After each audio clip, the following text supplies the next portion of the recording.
When you picture the White House, you instantly see that grand, stately building at 1600 Pennsylvania Avenue. It's arguably the most famous address in America, maybe even the world. Definitely. But how much do we really know about this iconic structure beyond its famous facade? You might think of it as this timeless, unchanging symbol, but the truth is, it's been through more transformations and surprising moments than you'd ever imagine. It's truly fascinating how the building itself acts as a living chronicle, mirroring the growth and challenges of the nation it represents. Right. It's not just a structure, it's this dynamic entity profoundly shaped by every presidency, reflecting shifts in leadership, technology, even our national identity. Hmm.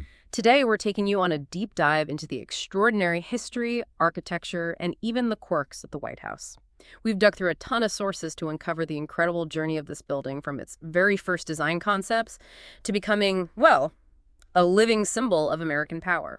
And our mission here is really to give you a shortcut to truly understand the surprising facts and remarkable evolution of America's nerve center. Exactly. So, okay, let's unpack this. Before Washington, D.C. was even established as the capital city, America's first presidents were living in some surprisingly temporary digs. That's right. Our first president, George Washington, for instance, never actually lived in the White House. He bounced between private homes in New York City, first the Walter Franklin House, then the Alexander Macomb House. And when the capital temporarily moved to Philadelphia, Washington rented a mansion from a merchant named Robert Morris. You know, that Philadelphia house had to be significantly enlarged just to accommodate him? Really enlarged. Oh, yeah. He needed space for about 30 people, which included his family, his staff, and all their servants. 30 people. Wow. It really highlights the sheer scale of early presidential households and the evolving needs of the office back then. Given those early living arrangements, it makes sense that a more permanent, grander vision was needed for the new capital. How did that plan for a dedicated presidential residence come together? Absolutely. So in 1791, Pierre-Charles L'Enfant laid out a truly grand plan for the new federal city, including this magnificent presidential residence. All fall, right. After L'Enfant's dismissal, though, both Washington and his Secretary of State, Thomas Jefferson, who shared a strong personal interest in architecture, by the way. Oh, interesting. Both of them. Yes, they decided to hold a design competition for both the President's House and the Capitol building. Okay, a competition. And out of 9 proposals, an Irish-American architect named James Hoban won. Correct. I find it interesting that Washington had already admired Hoban's work on the Charleston County Courthouse. It wasn't just a random choice. Exactly. Washington knew quality. And what many don't realize is that Hoban's original ambition for the structure was even grander. His submission was a 3-story, 9-bay design. 3 stories. Yeah, but the finished structure ended up being 2 main floors. This adjustment was largely due to practical challenges, material and labor shortages at the time. It reflected the realities of building such a monumental structure for a young nation. You can definitely see those influences in the final design. Hmm. The neoclassical style of the White House draws heavily from ancient Roman architect Vitruvius and the Venetian master Andrea Palladio. Mm-hmm. But it wasn't just about aesthetics, was it? Not at all. These neoclassical influences were a deliberate choice, a symbolic nod to the democratic ideals of ancient Rome and Greece. Making a statement. The powerful statement, yeah. Signaling America's aspiration to build a republic based on those foundational principles, clearly departing from the monarchical styles prevalent in Europe. Might. One particularly striking detail is how elements of Dublin's Leinster House, which now houses the Irish Parliament, specifically inspired the upper windows with their alternating triangular and segmented pediments. That's very specific. It is. And then there's the ongoing debate about the influence of the Château de Rastignac in France, particularly for the South Portico, possibly through Jefferson's input, even though Hoban himself never visited France. Interesting architectural mystery there. So, with the design chosen, construction officially began. The cornerstone was laid at noon on October 13th, 1792. And the story of the labor force behind the White House's construction is a critical and often overlooked detail of its origins. Okay. While European craftsmen were primarily employed for the main residence and foundations, a significant portion of the stone quarrying was done by enslaved African Americans. Right, that's important context. Absolutely. And Scottish masons, among other immigrants, were central to erecting those distinctive sandstone walls. This blend of labor forces truly tells a complex story of early America. And the origin of that iconic sandstone itself has a fascinating debate around it. Oh, yeah. While some sources suggested it came from the Croatian island of Brač, known for stone used in Diocletian's palace, researchers now believe that was actually for later 1902 renovations. Ah, okay. Not the original, then. Exactly. The original stone, the one quarried and laid by those early builders, almost certainly came from Aquia Creek in Virginia, which would have been far more cost-effective and practical for the time. Makes sense. Logistics matter. Totally. The initial cost for this ambitious project was just over $232,000, which, to put it in perspective, is about $4.3 million in today's money. A staggering sum for a fledgling nation. And that famous whitewash that gives the house its color and name wasn't just simple paint. No, it was a carefully formulated, robust mixture of lime, rice glue, casein, and lead, specifically applied to the highly porous local sandstone walls to protect them from the elements. So functional, not just aesthetic. Precisely. This highlights the practical challenges of building such a grand structure with the materials at hand, ensuring its durability for generations. So it wasn't always called the White House. Our second president, John Adams, was the first to actually move in on November 1st, 1800. The first resident? Yep. He famously penned a blessing for the house that's now carved into the state dining room mantel. I pray heaven to bestow the best of blessings on this house and all that shall hereafter inhabit it.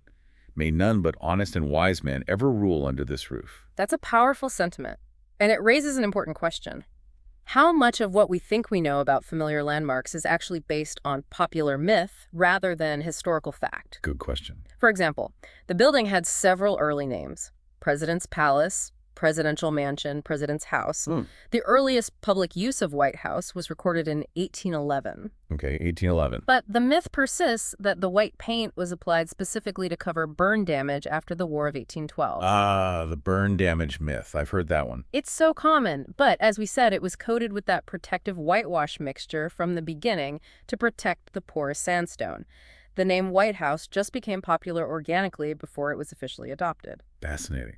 So it was actually Theodore Roosevelt who formalized the White House as its official name via executive order in 1901. Yeah. There's even some delightful speculation that the name might have come from Martha Washington's childhood home, White House Plantation, in Virginia. That's a nice little potential connection, but the building truly faced its most dramatic test well before TR formalized the name in 1814. The War of 1812. Exactly. During the War of 1812, British forces burned Washington, D.C. on August 24th, 1814, in retaliation for American destruction in the Canadas. The White House was largely destroyed. Just gutted. Only the exterior walls remained standing, and even those were so weakened that most had to be torn down and reconstructed. It's incredible to think about the devastation. But even in that chaos, there were heroic acts, right?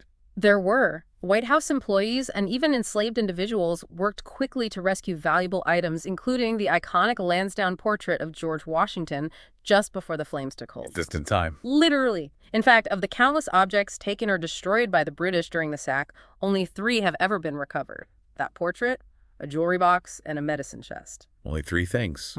While the White House was being meticulously reconstructed from 1815 to 1817, President James Madison lived in the Octagon House and then the 7 buildings. Had to live elsewhere for years. Yep. Hoban, the original architect, along with Benjamin Henry Latrobe, oversaw the rebuilding. Significant additions were made during this period, including the South Portico in 1824 and the North Portico in 1830. Adding those iconic porches. And Italian artisans, originally brought to Washington for the capital, carved the intricate decorative stonework on both porticos, adding to the building's neoclassical grandeur. It's remarkable how quickly it was rebuilt. But by the time of the Civil War, the White House was facing a different kind of crisis. It was incredibly overcrowded. Right, packed to the gills. There were even serious discussions about relocating the entire presidential residence, partly due to concerns about malaria from nearby swampy lands. Malaria concerns, wow. Yeah. Proposals for a new presidential residence at places like Meridian Hill or the Catholic University campus were actually considered and rejected. It clearly shows how the needs of the growing presidency were rapidly outgrowing the original design. This need for evolution wasn't just structural. It was about defining the space for a powerful office. True. When Chester A. Arthur took office in 1881, he made drastic renovations. I mean, removing over 20 wagon loads of furniture. 20 wagon loads. And even a 50-foot jeweled Tiffany glass screen that had separated the main corridor from the north vestibule. Only bust portraits of John Adams and Martin Van Buren were saved from the purge. Can you imagine trying to get rid of that much presidential furniture today? Wow. Considering how cramped it was, it makes sense they'd consider moving altogether. It does. But instead of a completely new location, Benjamin Harrison had a fascinating vision in 1891, proposing major extensions including a national wing for an art gallery on the east and a dedicated west wing for official functions. A very different White House from what we know today. Totally. That vision began to take concrete shape in 1902 when Theodore Roosevelt hired the renowned architectural firm McKim, Mead & White. Big names. Absolutely. They carried out significant neoclassical renovations, critically moving the executive office staff from the residence's crowded second floor into a newly constructed west wing. Finally, some breathing room. Exactly. This finally freed up much-needed living space for the president's large family and transformed the functionality of the complex. And the West Wing continued to evolve. William Howard Taft expanded it further and created the first Oval Office in 1909. The first one, yeah. Though it was later moved and expanded. The West Wing even suffered fire damage on Christmas Eve, 1929. Bad timing. Right. Then Franklin D. Roosevelt moved the Oval Office to its present location, adjacent to the Rose Garden, and added a second story and a larger basement to the West Wing. But even with those changes, by 1948, the White House was in truly dire straits. How bad? Declared to be in imminent danger of collapse. Decades of poor maintenance combined with the structural strain of a fourth-story attic added during the Coolidge administration and the Truman balcony had taken their toll. So it was literally falling apart. Pretty much. Under Harry S. Truman, the solution was radical, almost an act of architectural triage. The entire interior was completely dismantled. A whole thing, inside. The whole interior. A new internal load-bearing steel frame was meticulously built inside the original walls. Truman had to live in Blair House across the street for years while this monumental undertaking was completed. Years living across the street. And the cost of this massive project was staggering for the time. About $5.7 million. Which is roughly $69 million in today's dollars. Incredible. They also made significant changes to the floor plan, like repositioning the grand staircase to open into the entrance hall, adding central air conditioning, and even 2 additional sub-basements, including a bomb shelter. This really speaks to the incredible foresight needed to preserve such a vital historical asset. It wasn't just a renovation, it was a complete rebuilding from the inside out to ensure its future. A necessary gut job. Absolutely. And here's a unique detail from this period. The original timber frame, salvaged from the demolition, wasn't just discarded. Oh, what happened to it? It was meticulously sawed into paneling for several ground floor rooms, including the Vermeil Room, the library, the China Room, and the Map Room, subtly preserving a piece of the original structure within the new one. That's a great touch. So once the structural integrity was secured, Jacqueline Kennedy stepped in and embarked on a truly iconic and extensive redecoration of the house between 1961 and 1963. The famous Kennedy restoration? Right. She brought in experts like Henry Francis DuPont to help collect period artifacts and Stéphane Boudin of the renowned Parisian interior design firm House of Jansen. Top-tier talent. They meticulously themed different rooms, creating distinct historical atmospheres. Federal for the Green Room, French Empire for the Blue Room, American Empire for the Red Room. Got it. Setting a specific mood for each space. Exactly. Louis XVI for the Yellow Oval Room and Victorian for the Treaty Room. Antique furniture was acquired and period-accurate decorative elements were produced. The goal was to create a more authentic, historically rich, and grander White House. There's a wonderful anecdote about the Vue de l'Amérique Nord wallpaper in the diplomatic reception room. Mrs. Kennedy actually had it salvaged from a mansion that was literally being demolished for a grocery store. No way. Just before the wrecking ball hit. She also spearheaded the first White House guidebook, with sales helping to finance the restoration, and famously gave a televised tour in 1962, inviting the public into these newly restored spaces. That tour was huge, and the significance of her efforts was solidified by landmark 1961 legislation that officially declared the White House a museum. Making it official. A vital act. This prevented historic or artistic items from being sold and ensured their preservation at the Smithsonian Institution when not in use. It was a crucial step in formalizing the White House's role as a national treasure. So since the Truman renovation, no big architectural changes. No substantive architectural changes have been made to the core house out of deep respect for its historic character. The Committee for the Preservation of the White House is now responsible for maintaining that historical integrity and approving any modifications to the staterooms. It's like a living autobiography, isn't it? Each family leaving their distinct mark, from decor to environmental innovations. It's a constant balancing act between preserving history and adapting for the future. Absolutely. Think about the evolution of technology in the White House. During the Carter administration, for example, computers and the very first laser printer were introduced. Cutting edge for the time. Definitely. Interestingly, solar water heating panels were also installed on the roof during Carter's time, only to be removed during the Reagan administration. Oh. Removed? Why? That's a good question. Probably related to roof repairs or maybe just shifting priorities at the time. But those environmental initiatives came back. George W. Bush reinstalled solar thermal heaters in 2003 for heating the presidential pool and spa and added 167 solar photovoltaic panels on the maintenance facility changes that weren't widely publicized at the time. Keeping it low-key. Seems so. And in 2013, President Barack Obama had solar panels installed on the main White House roof, marking the first time solar power was used for the president's living quarters. Bringing solar right onto the residence itself. Exactly. Beyond technology, first families have continuously put their personal stamp on the aesthetics and functionality of the residence. Pat Nixon, for instance, made the largest acquisition of any administration, bringing in over 600 artifacts. Wow, 600 pieces. Her husband, Richard Nixon, created the modern press briefing room over Franklin Roosevelt's old swimming pool. Over the pool, huh? And even added a single-lane bowling alley to the basement. More recently, Melania Trump redesigned the Rose Garden in 2020.